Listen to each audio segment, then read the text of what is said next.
Hello everyone and welcome back to my channel, Tomcat Stitchery.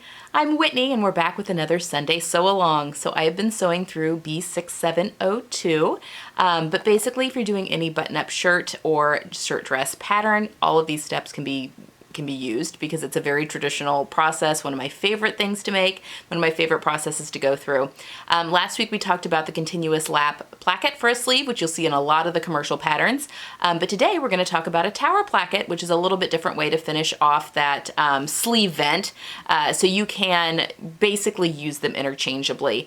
You're paying attention to, so on the B6702, that pattern actually uses a continuous lap placket, but you could put a tower placket in it very easily. There is a line that indicates where that vent gets cut.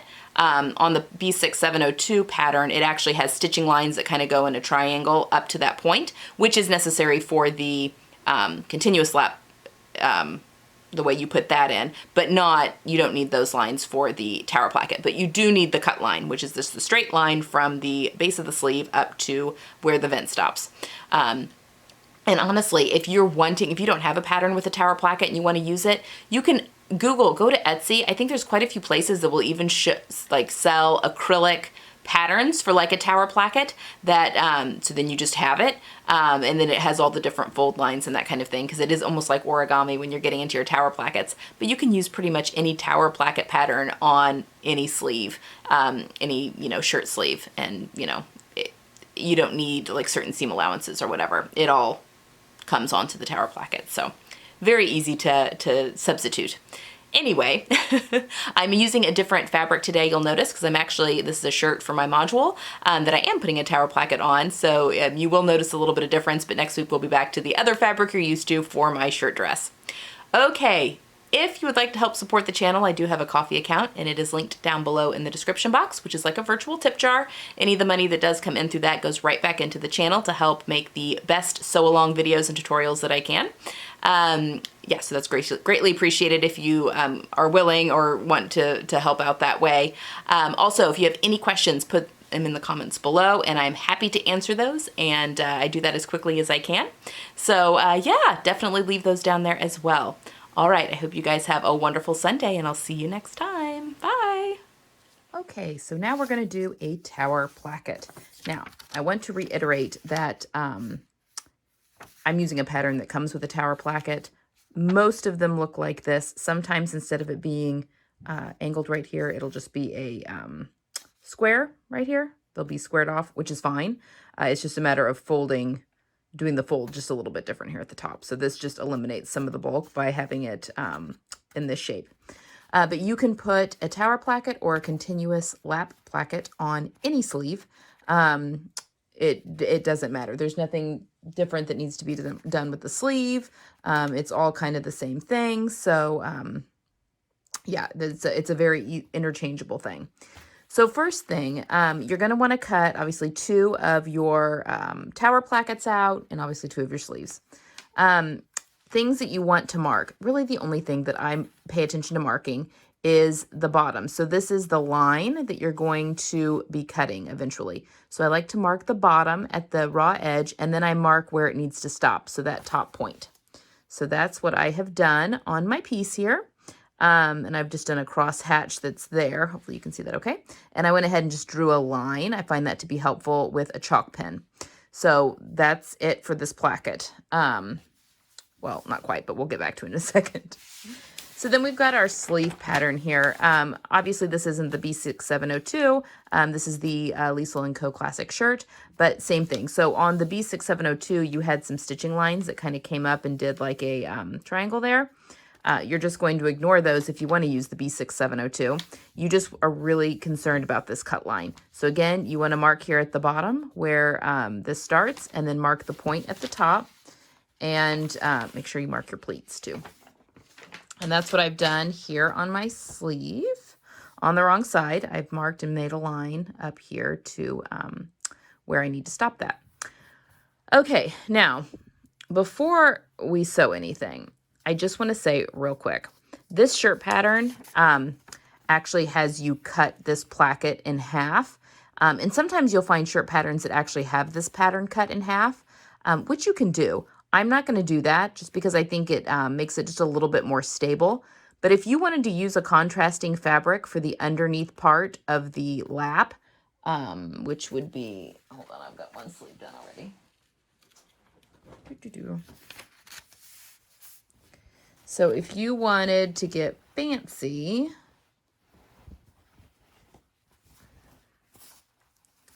and make this piece under here a different fabric than the placket. So if you wanted this to match the shirt and this just to be a fun surprise, you can definitely cut that in half.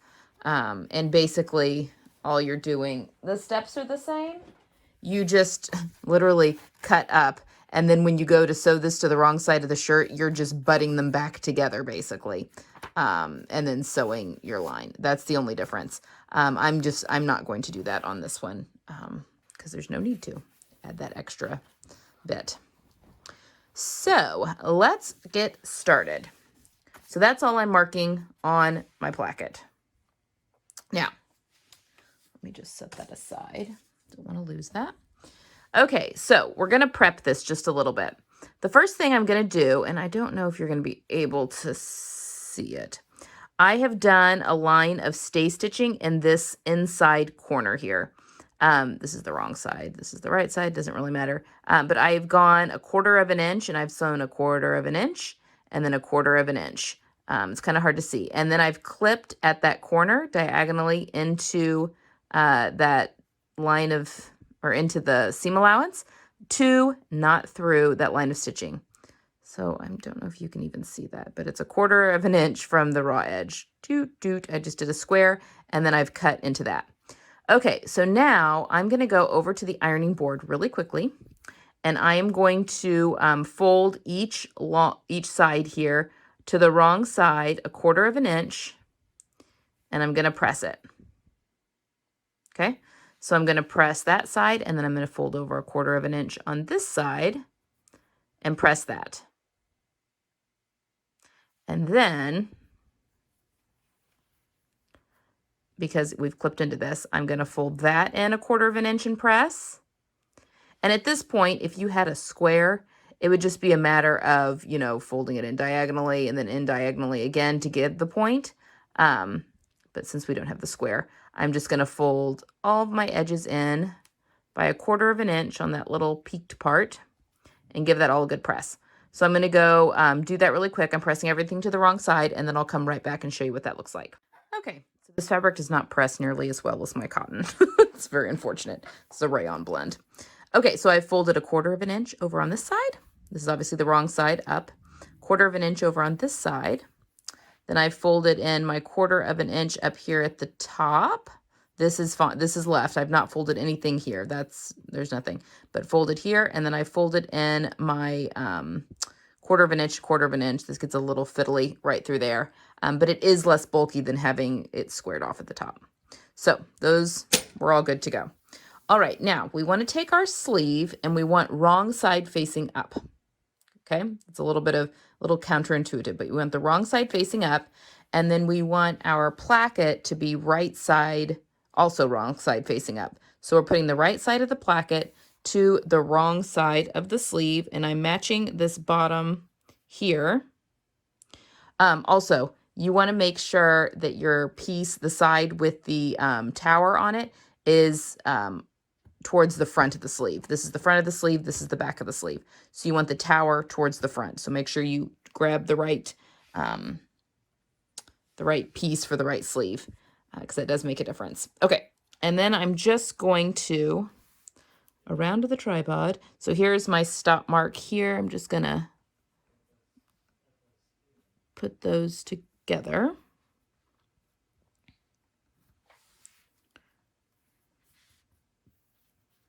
And that should be good all the way down. Okay. I'm going to pin this down here at the bottom too. All right, so now what we're going to do, boop, let's come over here.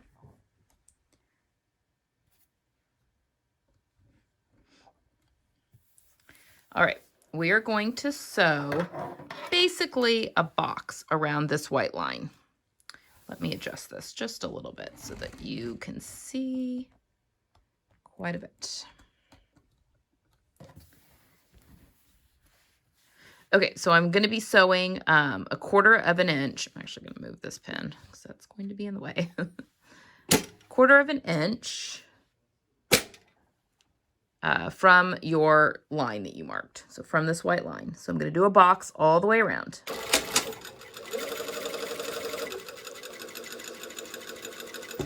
And when I get up here to my cross hatch, I actually want to go 1/4 of an inch up above that. So just go slow.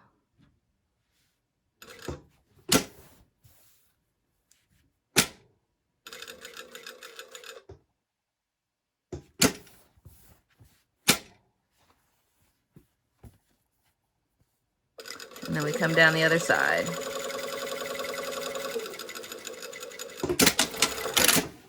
Okay, so we have sewn a box 1/4 of an inch around our cutting line.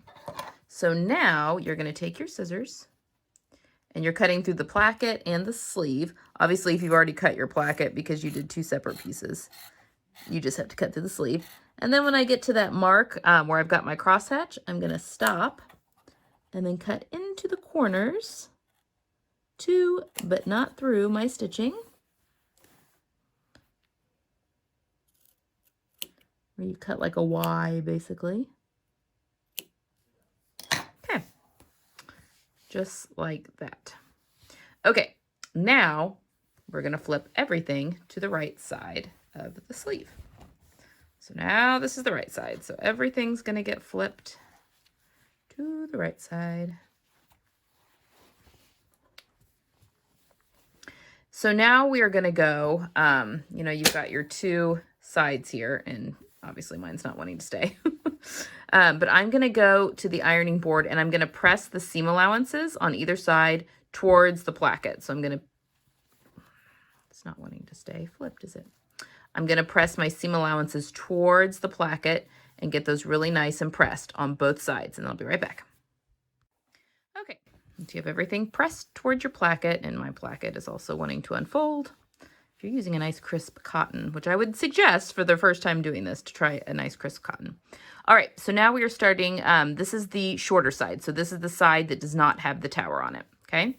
So we're gonna start, and you can definitely pin this, but obviously we already have it, had it pressed, but I'm gonna fold this over. So it's kind of like a binding, and I'm gonna fold it just so it covers that stitching line that we just did all the way up.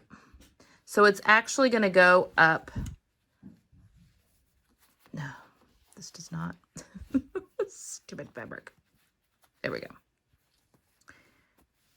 And don't really worry about what it's doing here on the other side. Like, that may look a little wonky at the moment. We're not real concerned about that. We will take care of that in a minute. But you will notice that up here at the top, it'll fold over on itself a little bit, and that's okay. You want that. So see how it's kind of folded over a little bit on itself? You just want that straight up from that line of stitching, and we're going to stitch all the way up to where that ends.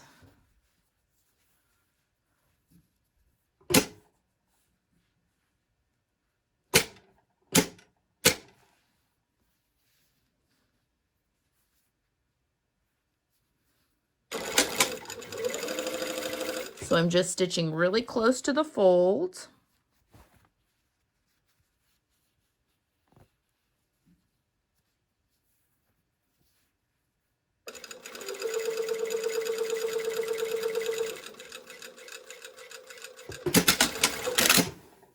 Okay, so I've stitched really close to the fold, and again, it has folded over on itself a little bit.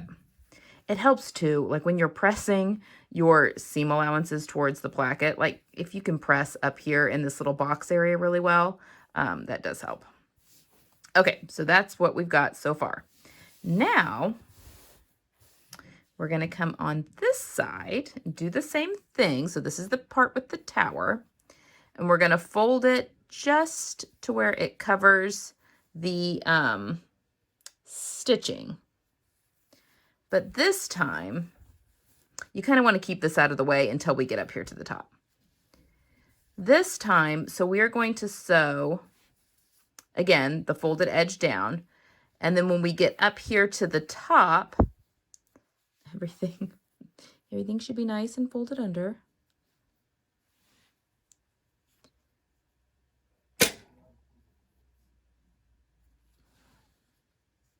I may have to go hit the iron, that with the iron again. Anyway, what we're gonna be doing is this is gonna be covering that. We're gonna stitch all the way up. I need to press this again, so that's why it's looking a little wonky.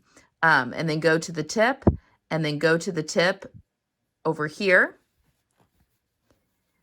And then you're gonna sew down here, and you can feel under here where that raw edge is underneath. And you wanna go about 1/4 of an inch to 3/8 of an inch below that.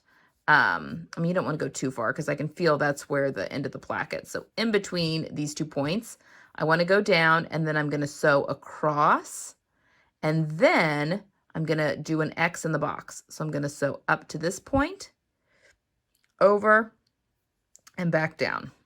It's all one continuous thing. I am going to go over to the ironing board though, because I've lost my crease here. I'm going to go press that back in real quick, and then I'll come back and we're actually going to sew that down. Okay. Let me zoom out just a little bit so you can see everything here. All right, so I'm just going to fold this just so it covers that previous stitch line.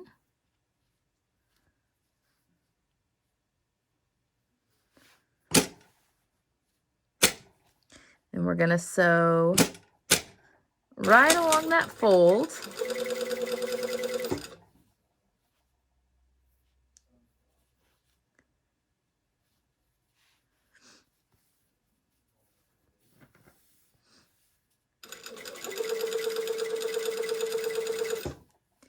And we're going to sew to this point here. Pivot.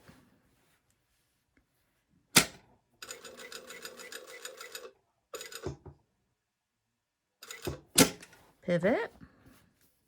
And make sure that that underlap is nice and tucked in here at this point. Pivot. Okay, now I'm gonna feel, and I can feel, and you can definitely mark this with a pen. I want to be, I can feel my 2 points. So this is where all that bulk is of things folded under. So I just want to be past that. So I'm going to sew down my folded edge till I'm past that. Then we're going to sew straight across.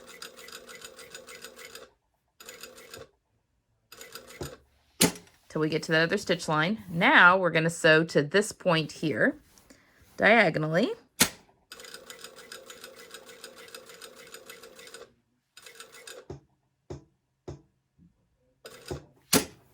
Now we're going to sew straight from this tip to this tip.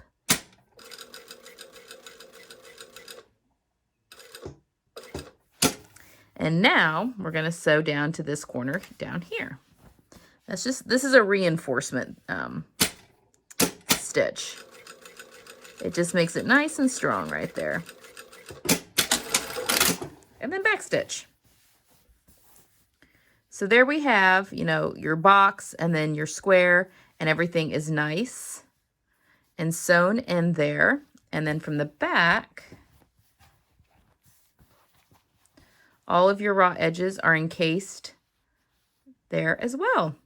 So that's also a very, very nice finish. Honestly, this is probably my preferred method, especially if I'm using like a cotton or shirting weight. The continuous lap I really like for like a lighter weight, like a rayon challis or like a silk or something that's a little more delicate. But I use this finish probably more often than not. Now you can go ahead and put a buttonhole right here in the middle and a button if you want. I never do, just because I never have my cuffs buttoned, to be honest. So that just seems a little extra, something I don't need to do, but you definitely can put a buttonhole right here in the middle and then a button. And you would want to do that at this step. And then you should have two, well, I've got 2 pleats on this one. Some shirts have 1, some have 2. I'm just going to fold my pleats, and your pleats get folded towards the back of the sleeve. So you want to go ahead and baste those at this point. I've got 2 pleats.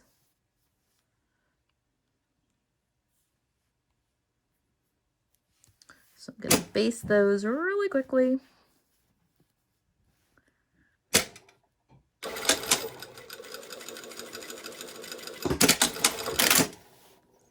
And then you can pull that out. And there we go. And now the rest of the sleeve goes in just like the other sleeve. So you can go back to last week's video on how to put the sleeve and get that all, how I do my faux flat fell seam and all that stuff. But yeah, that is a tower placket. Let me know again in the comments if you have any questions, and I'll try to get those answered as soon as possible. All right, guys. Thank you.